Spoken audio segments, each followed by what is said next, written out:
और एक और हदीस में आता है, नबी सल्लल्लाहु अलैहि वसल्लम ने फरमाया, जो शैतान है वो इंसान की रगों में खून की तरह दौड़ता है। ये भी हदीस है, ठीक है। तो ये करीन ही है जो इस हद तक सराहत कर जाता है इंसान के जिस्म में, और फिर जाहिर है कि वो बहुत नेगेटिविटी भी क्रिएट कर सकता है। और जितना इंसान गुनाहों की तरफ जाएगा वो मज़ीद एक्टिव होगा, क्योंकि उसकी खुराक गुनाह है।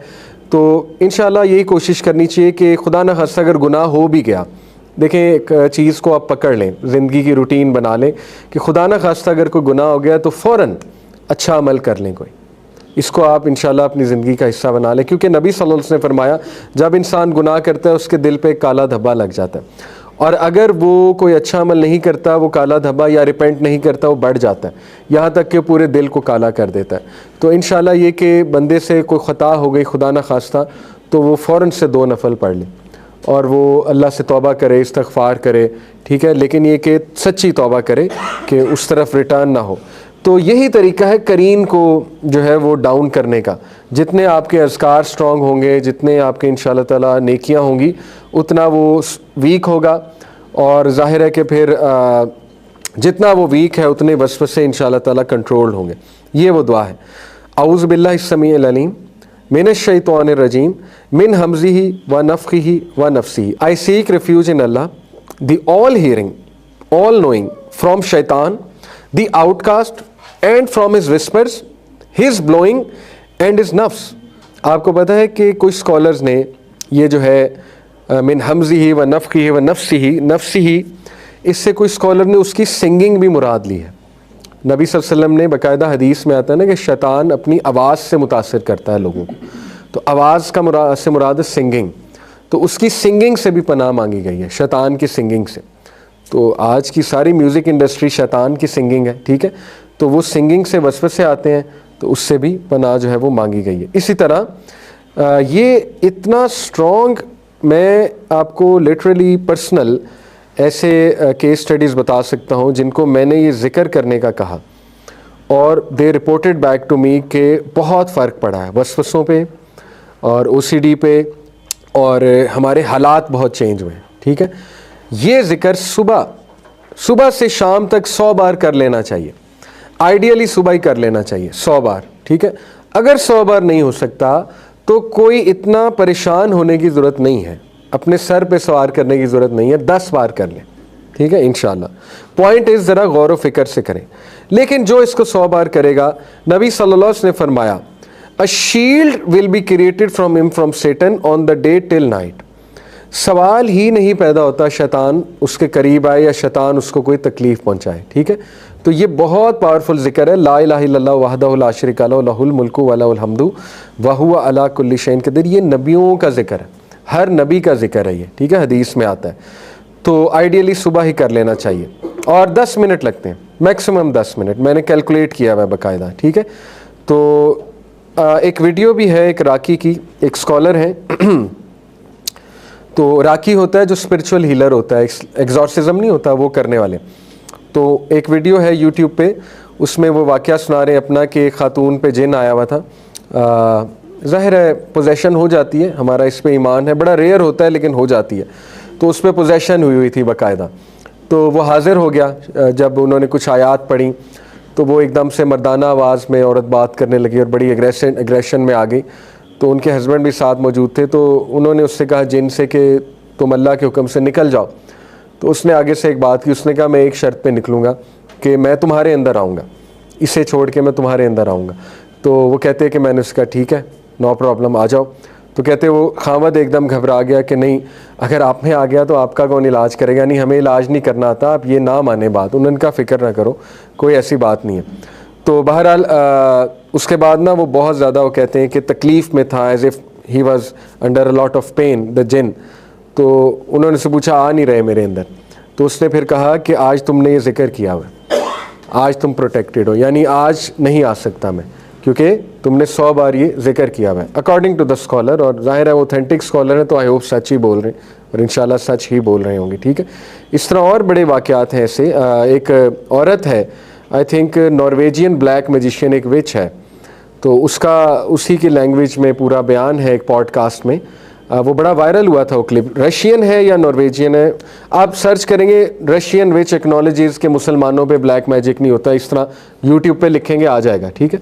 तो वो पॉडकास्ट में बता रही है, उससे वो पॉडकास्टर पूछता है कि तुम मैजिक करती हो तो कभी तुम्हारा मैजिक फ़ेल भी हुआ है? तो वो बड़ी अजीब बात करती है, कहती हाँ मुस्लिम्स पे मैजिक फ़ेल हो जाता है। तो वो बड़ा हैरान होकर पूछता है, हालांकि दोनों नॉन मुस्लिम है, वो उससे पूछता है कि मुसलमानों पे क्यों फ़ेल होता है मैजिक तुम्हारा? तो वो कहती है क्योंकि जो मेरे वो हैं जो ज़ाहिर है कारीन या जो भी शयातीन, वो मुझे आके बताते हैं कि उनमें से लाइट निकलती है and we can't approach them, उनमें से बहुत लाइट निकल रही होती है, ठीक है। तो वो लाइट ऑफ वज़ू होती है, लाइट ऑफ ईमान होती है, लाइट ऑफ नमाज होती है, लेकिन जितना आप उस लाइट को ख़ुद ख़त्म करेंगे गलत मलत हरकतें करके, जितना इंसान गलीज़ रहेगा, तहारत नहीं करेगा, जितना वो नमाज़ें छोड़ने लग जाएगा, ठीक है, तो वो लाइट दूर जाती जाएगी, ख़त्म होती जाएगी, इंसान वल्नरेबल हो जाएगा शैतान के लिए, वसवसों के लिए। तो ये बात है।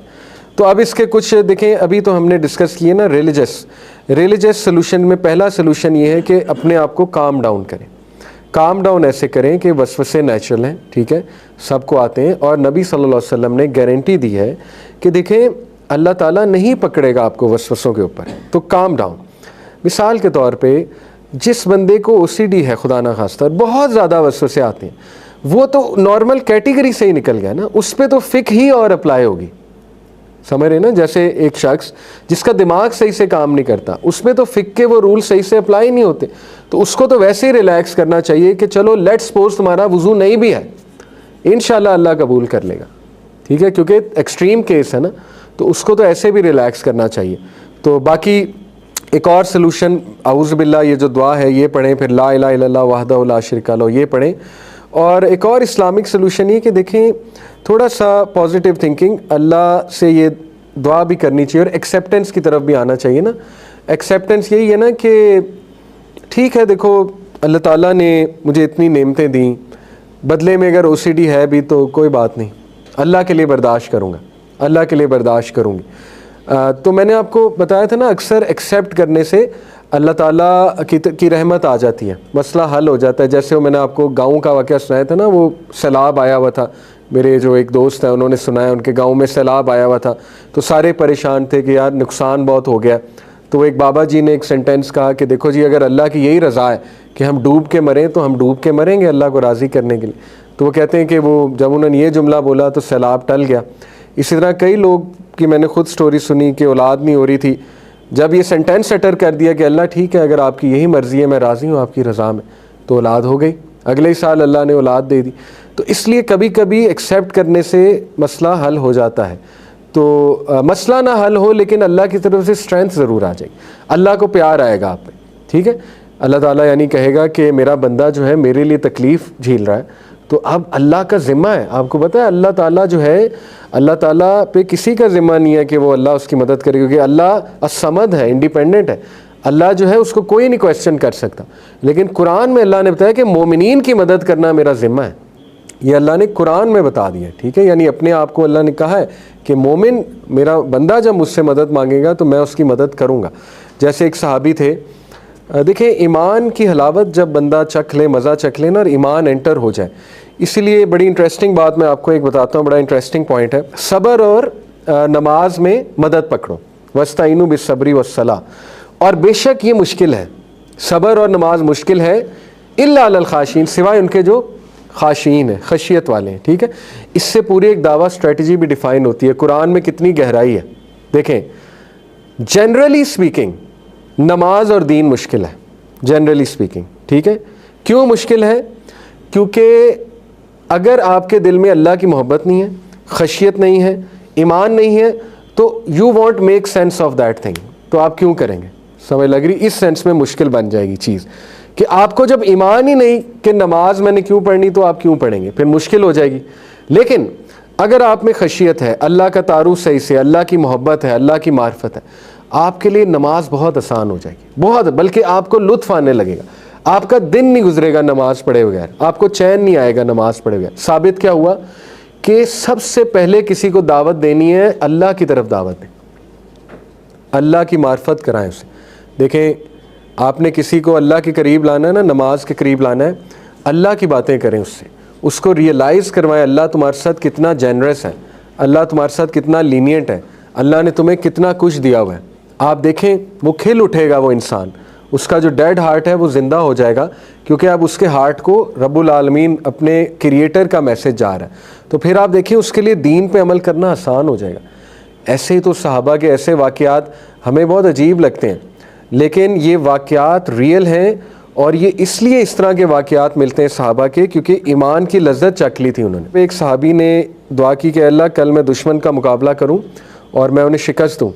दूसरे सहाबी ने दुआ की कि अल्लाह कल मैं दुश्मन का मुकाबला करूं, मुझे शहीद किया जाए, मेरे टुकड़े टुकड़े किए जाएं, मुझे शहीद किया जाए, मेरे टुकड़े टुकड़े किए जाएं, ताकि मैं क़यामत वाले दिन तेरे आगे हाजिर हों और तू पूछे कि तेरे टुकड़े क्यों किए गए, तो मैं कहूँ अल्लाह तेरे लिए। और ऐसा ही हुआ, उस सहाबी को शहीद किया गया और उसके टुकड़े टुकड़े किए गए, और देखें अल्लाह ने उसकी दुआ कबूल फरमाई। ये इस तरह की दुआ हम में से कोई नहीं करेगा कि अल्लाह कि मेरे टुकड़े टुकड़े किए जाएं। तो इसलिए उन्होंने किया क्योंकि उन्हें मज़ा आ गया था, लुत्फ़ आ गया था। इसी तरह एक सहाबी रो रहे थे मौत के वक्त, तो उनसे पूछा गया कि क्या आप इसलिए रो रहे हैं, आप दुनिया से रुखसत होने लगे कि वक्त आ गया है? तो क्या खूबसूरत उन्होंने जवाब दिया। उन्होंने कहा नहीं, मैं इसलिए रो रहा हूँ कि now there will be no more सर्दी के वज़ू। अल्लाह अकबर, अब सर्दी के वज़ू करने का वक्त गुज़र चुका है, अब गर्मी में मस्जिद जाने का वक्त गुज़र गया, अब वो जो मुशक्क़त करता था मैं दीन के लिए वो ख़त्म हो रही है। अल्लाह अकबर। यानी ये कौन लोग थे, आप सोचें, सहाबा, पता नहीं कौन सा लेवल था इनका ईमान का। तो वो इसलिए रो रहे थे कि अब जो है ये लज्जतें ख़त्म होने वाली हैं, और अब जो है बस मेरे नमाज़ें पढ़ने का वक्त ख़त्म हो चुका है। ठीक है, तो बहरहाल ये लोग ज़ाहिर है इसलिए ऐसे थे क्योंकि ईमान बहुत स्ट्रॉन्ग था और खशियत थी। इसीलिए मैं बार बार ये बातें आपको इसलिए कह रहा हूँ कि अल्लाह के साथ ताल्लुक़ मज़बूत करें, अल्लाह के बारे में पढ़ें, यकीन करें बहुत सुकून मिलता है, बहुत सुकून मिलता है। आप कोई लेक्चर सुने, आपका ईमान बढ़ेगा।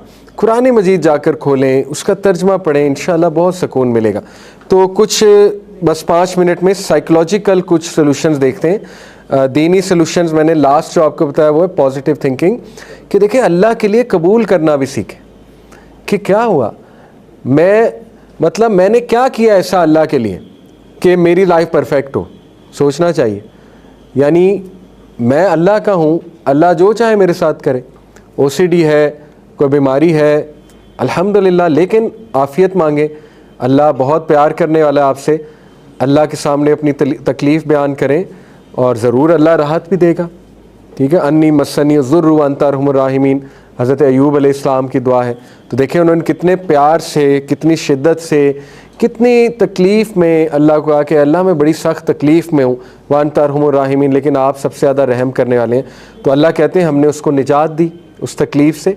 तो अल्लाह का वादा है निजात देने का इंशाअल्लाह ताला। ठीक है।